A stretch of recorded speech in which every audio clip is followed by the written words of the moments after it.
قرآن کا ترجمہ پڑھتی ہے اور اس کے بعد وہ اسلام قبول کرتی ہے. تو اس کے نظریے سے طالبان ایک دم معصوم ہیں, ان کے اوپر ظلم کیا گیا تھا. تو آپ مجھے پوچھیں گے بھائی طالبان کیا قرآن و حدیث کی روشنی میں صحیح ہے؟ تو اس کا نظریہ اگر لیں گے, جو غیر مسلم تھی جوان ڈیڈلی, ابھی ماشاءاللہ حجاب بھی کر رہی ہے, وہ یورپین حجاب کر رہی ہے ماشاءاللہ, تو اس کے نظریے سے بھائی طالبان اچھے لوگ ہیں. تو اسی لیے نظریہ بدلتے جاتا ہے.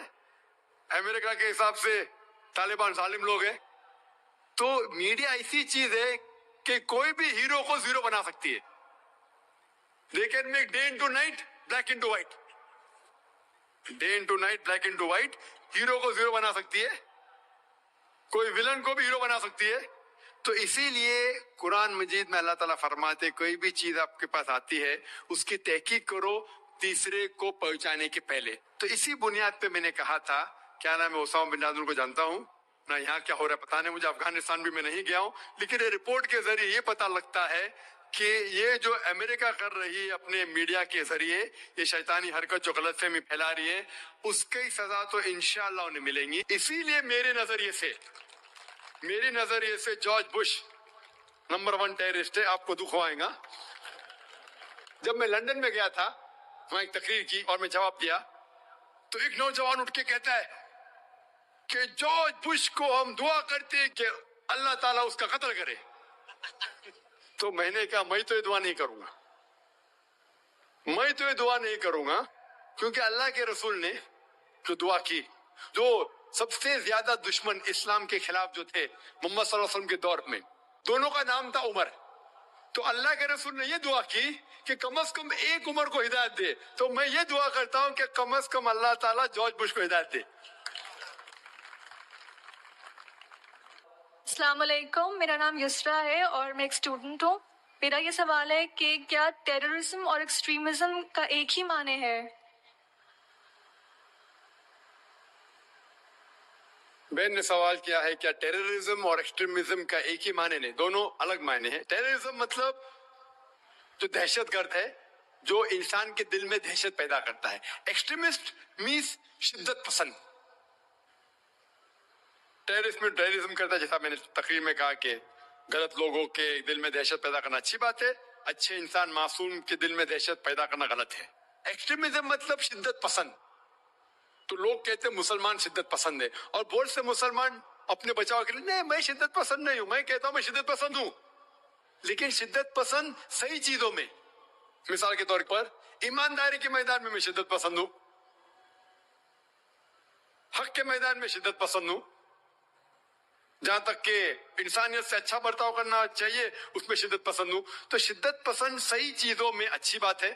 کوئی بھی انسان یہ نہیں کہہ سکے گا کہ آپ بہت شدت سے ایماندار ہے اس لیے آپ غلط انسان ہے, کوئی بول ہی نہیں سکتا. ہاں غلط چیزوں میں شدت پسند نہیں ہونا چاہیے. اللہ تعالیٰ فرماتے ہیں سورہ نساء میں سورہ نمبر 4 آیت نمبر 171 میں, لا تغلوا فی دینکم, do not commit excess in your religion. آپ دائرے کے باہر مت کام کرو.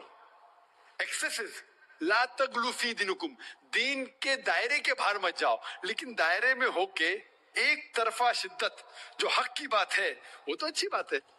تو شدت پسند ہونا ایک الگ بات ہے, ٹیررزم الگ بات ہے. ہو سکتا ہے کہ ایک انسان دونوں ہے یا صرف ایک ہے یا دونوں نہیں ہے.